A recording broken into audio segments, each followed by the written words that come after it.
जय हिंद मेरे प्यारे छात्रों।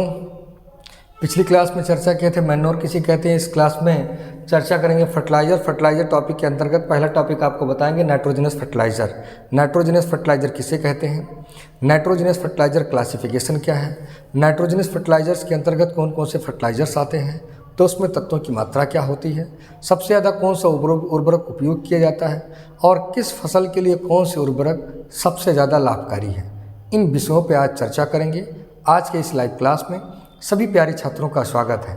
आप इस लाइव क्लास में जुड़ें और ज़्यादा से ज़्यादा छात्रों तक ये वीडियो शेयर करें।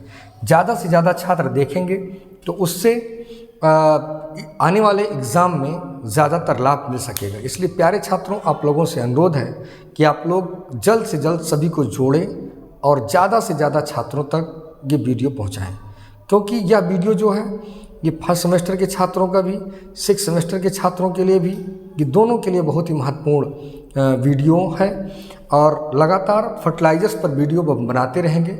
और हम ये भी कहेंगे फर्टिलाइजर्स में अलग अलग fertilisers, nitrogenous fertiliser, phosphatic fertiliser, potassium fertiliser, उसके बाद में माइक्रो न्यूट्रिएंट, उस पर अलग अलग जो भी माइक्रो फर्टिलाइजर्स उस पर अलग अलग वीडियो बनाएंगे, जिससे बहुत बड़ा वीडियो ना होने पाए और आप जिससे बोरिंग आपका ना हो। कम से कम आप एक एक टॉपिक को छोटे छोटे में और अच्छे तरीके से प्यारे बच्चों आप सीख सको।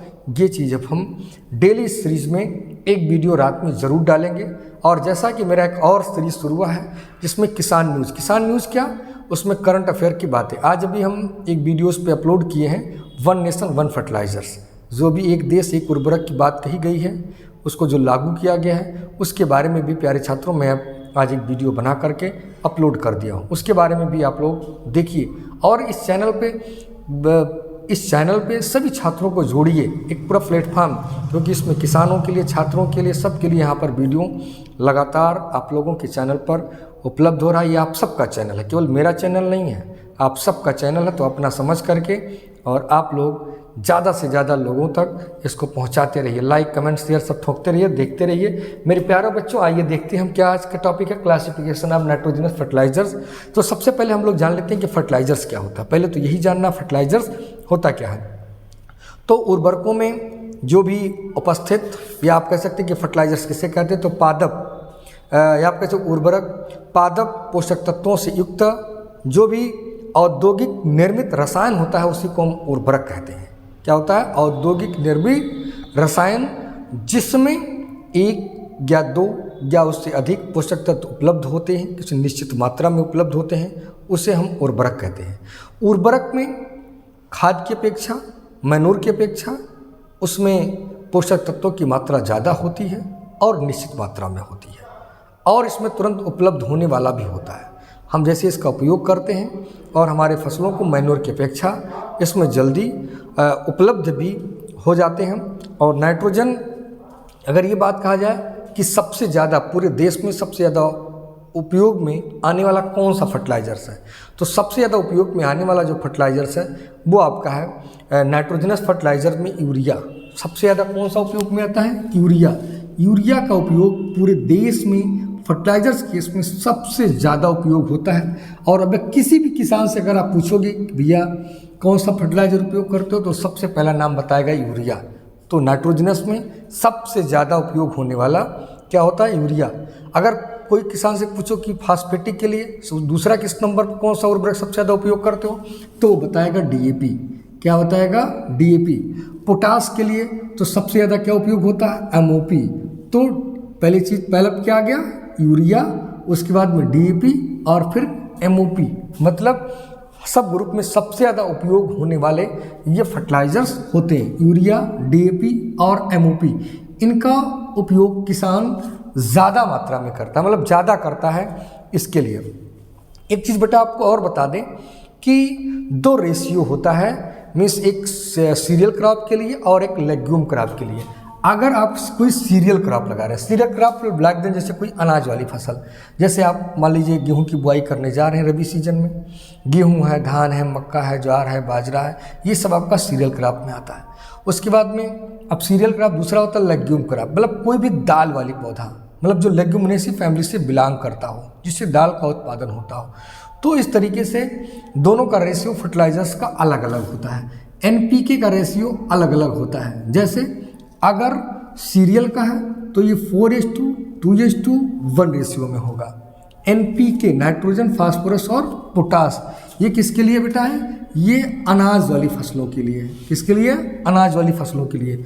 दूसरा होता है दलहनी के लिए, ये 1:2:1 ये किसके लिए है? ये बेटा दलहनी फसलों के लिए। किसके लिए?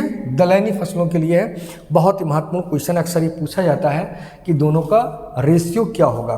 तो इसमें 1:2:1 दलहनी के लिए और अनाज के लिए 4:2:1 ये मुख्यतः बेटा किसके लिए होता है? अनाज के लिए।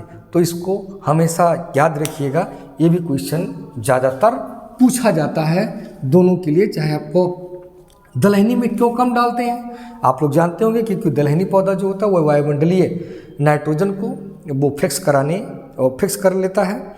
मीन्स जो उसमें रूट नोडुल्स होता है, जो लेग्यूम में राइजोबियम नामक जीवाणु, वो वायुमंडलीय नाइट्रोजन को फिक्स कराने में मदद करता है। तो ये चीज़ भी आप बेटा इसमें जान सकते हो। तो इस प्रकार का अगर आप देखें कि सबसे ज़्यादा नमी ग्रहण करने वाले में, एक नाइट्रोजनस फर्टिलाइजर में नमी, सबसे ज़्यादा नमी ग्रहण करने वाले में एक रेशियो अगर जान लीजिए तो सबसे ज़्यादा इसमें सबसे पहले आता है अमोनिकल नाइट्रेट। सबसे ज़्यादा जो सबसे ज़्यादा आप कह सकते हैं कि नमी को ग्रहण करने वाला होता है।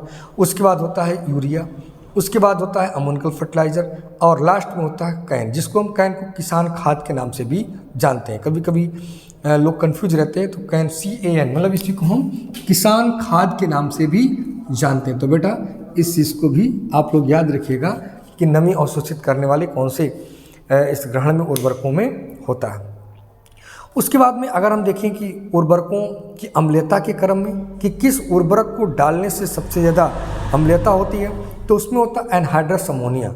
इसके उपयोग से अम्लीयता बढ़ती है। उसके बाद में अमोनियम क्लोराइड है, उसके बाद में सोडियम क्लोराइड है, उसके बाद है यूरिया। इनके डालने से अलग अलग ट्रेंड, इस पर अलग वीडियो हम बनाएंगे तो उसमें आपको हम बताएंगे। और दूसरी चीज़ आपको ये भी बता दें कि जो नाइट्रोजन युक्त फर्टिलाइज़र्स हैं, जैसे उसमें यूरिया का लगभग 85% जो ज़रूरत यूरिया का होता है वो स्थानीय मतलब लोकल या 100-200-300 किलोमीटर की दूरी में उसका उपलब्धता हो जाता है, या उसकी कोई ना कोई फैक्ट्रीज होती है जहाँ से आप यूरिया की उपलब्धता कर सकते हैं। अब तो 1 नेशन 1 फर्टिलाइज़र्स भी आ गया, उसमें पूरे देश में अब ये नहीं कि इफ्को, ये किसान, ये तो ये रामबाण, तो अलग अलग ब्रांड नहीं होगा। अब एक ब्रांड, उस ब्रांड का नाम होगा भारत। क्या होगा? भारत। केवल भारत के नाम से अब फर्टिलाइज़र्स, कोई भी फर्टिलाइज़र्स, चाहे DAP, MOP, SSP, कोई भी फर्टिलाइज़र्स हो, अब उसको बना सकती हैं। भारत में लगभग कुल 177 कंपनियां जो फर्टिलाइज़र्स बनाती हैं वो अब केवल भारत के नाम से ही बनाएंगी, किसी ब्रांड से नहीं आएगा। इसी 17 अक्टूबर को 1 नेशन 1 फर्टिलाइज़र्स के तहत ये स्कीम लॉन्च किया गया है। और आगे आपको बता दें कि पोटेशिक और फास्फेटिक फर्टिलाइज़र की पोटेशिक तो टोटल अभी हम विदेशों पर ही निर्भर हैं, हमारे यहाँ अभी उसकी उपलब्धता नहीं है। पोटास वो हम विदेशों पर टोटली कह सकते हैं कि निर्भर हैं। अब अगर हम इसके अलग अलग तरीके से नाइट्रोजनस फर्टिलाइज़र्स में अगर हम इसके ऊपर क्लासिफिकेशन में आ जाएं, तो क्लासिफिकेशन में आपका जो टॉपिक आज का है नाइट्रोजनस फर्टिलाइज़र्स, मतलब जो नाइट्रोजन उर्वरक, इसका वर्गीकरण अलग अलग रूपों में किया गया है। आप लोग देख रहे हैं कि इसको 4 समूहों में बांटा गया है, अलग अलग समूह हैं। सबसे पहला है कि आपका अमोनिकल, फिर है नाइट्रेट, फिर है अमोनिकल एंड नाइट्रेट, और फिर आपका एमाइड। ये अलग अलग इसके समूह हैं। सबसे पहले हम चर्चा कर लेते हैं नाइट्रेट के बारे में। सबसे पहले चलो एक एक में देख लेते हैं। सबसे पहले देख लेते हैं बेटा कि नाइट्रेट के अंतर्गत कौन कौन सा फर्टिलाइज़र्स आता है। इसमें जैसे sodium nitrate, calcium nitrate, potassium nitrate, ये प्रमुख तौर पर आता है। इसकी प्रॉपर्टी क्या होती है, क्या इसका गुण होता है? तो इन उर्वरकों में नाइट्रोजन क्या होता है? नाइट्रेट के रूप में उपस्थित होता है। जैसा कि बेटा आप लोग जानते हैं कि फसलों को 2 रूप में नाइट्रोजन उपलब्ध होता है, एक अमोनिकल फॉर्म में और एक नाइट्रेट फॉर्म में। 2 फॉर्म में उपलब्ध होता है। मीन्स अगर एरोबिक कंडीशन है तो वहाँ पर नाइट्रेट के रूप में, और अगर नहीं है तो अमोनिकल फॉर्म में। खासकर 2 पौधे ऐसे हैं जो एक ऐसे पैडी और पोटैटो ये अमोनिकल फॉर्म में लेते हैं, और से सभी फसलें वो नाइट्रेट फॉर्म में नाइट्रोजन को ग्रहण करते हैं। तो सबसे पहला इसमें यही हो गया कि जो फर्टिलाइज़र इसमें नाइट्रेट के रूप में नाइट्रोजन उपलब्ध रहता है, और इसकी जो प्रकृति मतलब इसका जो नेचर होता है वो क्या होता है बेटा, क्षारीय होता है। क्या होता है, इसका जो प्रकृति होता है वो क्षारीय होता है।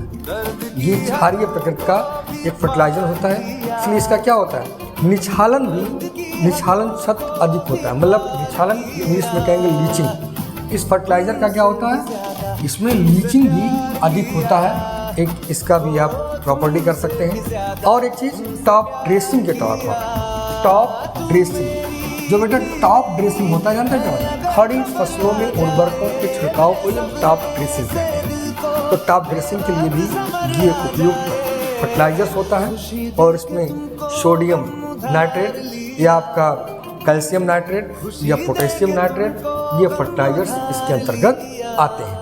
इसको बेटा आप जान सकते हैं। अगला आपका है, इसमें अमोनिकल में क्या क्या आता है, अमोनिकल फर्टिलाइजर्स मतलब इसमें नाइट्रोजन अमोनिया के रूप में होता है। किस रूप में होता है, अमोनिया के रूप में, NH4+ मीन्स अमोनिया के रूप में इसमें नाइट्रोजन उपस्थित होता है। इसका एग्जाम्पल अमोनियम सल्फेट, उसके बाद अमोनियम क्लोराइड, और फिर आपका यहाँ पर एनहाइड्रस अमोनिया की इसके अंतर्गत आता है। इसकी क्वालिटी क्या क्या होती है, तो सबसे पहला पॉइंट बेटा आपने जान लिया कि इस फर्टिलाइजर में जो नाइट्रोजन होगा वो किस फॉर्म में होगा, अमोनिया के रूप में उपस्थित होता है। और इसकी प्रकृति क्या होती है, अम्लीय होती। ये क्या था, क्षारीय था, लेकिन बेटा ये क्या है, अम्लीय। ये क्वेश्चन बहुत ज़्यादा कंपटीशन में पूछा जाता है कि किस नेचर का है, तो ये क्या होता है बेटा, अम्लीय प्रकृति का ये उर्वरक होता है। और एक चीज़ ये भी जान लीजिए कि इसका डीनाइट्रिफिकेशन बहुत ज़्यादा होता है, डीनाइट्रिफिकेशन से इसका लॉस बहुत ज़्यादा होता है। तो अमोनियम सल्फेट, खास करके अगर हम बात करते हैं अमोनियम सल्फेट का, तो ये पैडी, किसके लिए, पैडी के लिए, मीन्स धान की फसल के लिए सबसे उपयुक्त फर्टिलाइजर्स होता है। किसके लिए होता है बेटा, धान के फर्टिलाइजर्स के। तो धान की फसल के लिए ये सबसे उत्तम और सबसे अच्छा फर्टिलाइजर्स ये माना जाता है। और इस फर्टिलाइजर्स को हम घोल के रूप में भी दे सकते हैं। तो खासकर दो हमारी ऐसी फसलें हैं जो एक धान और आलू, ये दोनों फसलें अमोनिया के रूप में नाइट्रोजन को ग्रहण करती है। तो इसलिए इसको हम क्या कह सकते हैं, अमोनिकल फर्टिलाइजर्स के रूप में। और सबसे ज़्यादा अगर हम पूछें कि नाइट्रोजन किस में होता है, तो एनहाइड्रस अमोनिया में होता है। इसमें सबसे ज़्यादा अमोनिया भी पाया जा सकता है। जैसे इसके अंतर्गत ये आ जाता है। अब हम तीसरा देखते हैं कि अमोनिकल एंड नाइट्रेट मतलब कौन से ऐसे फर्टिलाइजर्स की जिसमें दोनों तरीके से नाइट्रोजन उपलब्ध है, उसमें अमोनिकल भी उपलब्ध है और उसमें अमोनिया भी उपलब्ध है और नाइट्रेट के रूप में भी उपलब्ध है। इसमें आपका है अमोनियम नाइट्रेट और कैल्शियम अमोनियम नाइट्रेट और आपका क्या अमोनियम सल्फेट नाइट्रेट। तीन ऐसे फर्टिलाइजर्स हैं कि जिनमें नाइट्रोजन अमोनिया के रूप में भी और नाइट्रेट के रूप में भी, दोनों रूप में बेटा उपलब्ध रहते हैं। इसको भी आप अच्छे तरीके से बेटा समझ सकते हो।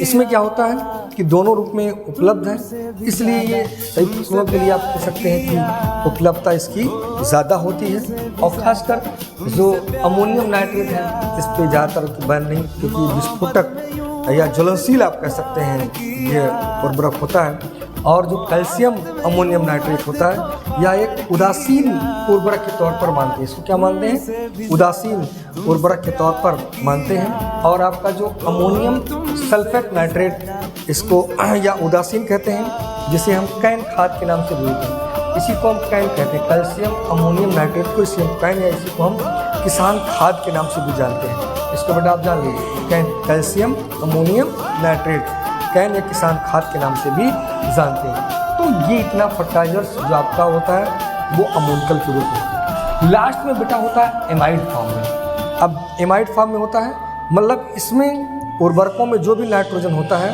वो एमाइड के रूप में पाया जाता है, मतलब इसमें कार्बन युक्त अणु भी उपस्थित रहते हैं, ये भी आप जान सकते हैं। तो इसलिए इसको हम कार्बनिक फर्टिलाइजर्स भी बोलते हैं जो इसमें आता है। जैसे आपका जो यूरिया है इसमें कार्बन भी इसके विरुद्धता होती है, इसीलिए हम इसको क्या कहते हैं, ऑर्गेनिक फर्टिलाइजर्स। क्या बोलते हैं? Organic fertiliser. तो जो आपका यूरिया है ये एमाइड का है, इसको आप लगभग सभी प्रकार की फसलों में आसानी से उपयोग कर सकते हैं। थोड़ा सा उपयोग, भाई यूरिया सबसे ज़्यादा उपयोग किया जाने वाला फर्टिलाइजर्स है, इसलिए इसके बारे में हम थोड़ा सा और अच्छे से जान लेते हैं। यूरिया क्या होता है, इसमें मृदा में यूरेज एंजाइम होता है और उसी यूरेज एंजाइम के द्वारा इसमें जलीय अपघटन होता है, जिससे ये अमोनियम कार्बोनेट के रूप में बनाता है। क्या बनाता है बेटा? अमोनियम कार्बोनेट बनाता है। और इसकी जो प्रकृति होती है यूरिया की, ये भी क्या होता है? अम्लीय होता है। यूरिया की प्रकृति क्या होती है बेटा? ये भी अम्लीय प्रकृति का होता है। क्या होता है बेटा? अम्लीय प्रकृति का होता है। सभी लोग जुड़ते रहिए, देखते रहिए, फॉरवर्ड करते रहिए बेटा। इसलिए आपका क्या होता है? अम्लीय प्रकृति का होता है। और इसमें कह सकते हैं कि ठोस नाइट्रोजन के रूप में सबसे ज़्यादा उपयोग किया जाने वाला सबसे सस्ता उर्वरक है। उपयोग किया जाने वाला ठोस ये सबसे सस्ता है। अब तो हालांकि नैनो फर्टिलाइजर्स भी आ गया है, उसका भी आसानी से उर्वरक आसानी से उसका उपयोग कर सकते हैं। और दूसरा चीज़ क्या होता है कि यह एक कार्बनिक उर्वरक, जिसको हम कार्बनिक उर्वरक के नाम से भी जानते हैं। और ये क्या होता है? दानेदार के रूप में या उपलब्ध रहता है। ऐसे आपको यूरिया या बाई यूरेट के रूप में भी इसका उपयोग किया जाता है। तो इस तरीके से ये आपका क्या है, टोटल नाइट्रोजनस फर्टिलाइजर्स है, जिसको आप आसानी से जान सकते हैं। इसमें एक चीज़ बेटा कि इसमें कितना कौन सा तत्व पाया जाता है वो भी हमने नहीं बताया है, इसको हम डिस्क्रिप्शन में डाल देंगे और उसमें से आप लोग देख लीजिएगा, उसमें से आप आसानी से पढ़ सकते हैं। धन्यवाद। वीडियो को शेयर करिए और लोगों तक पहुंचाइए।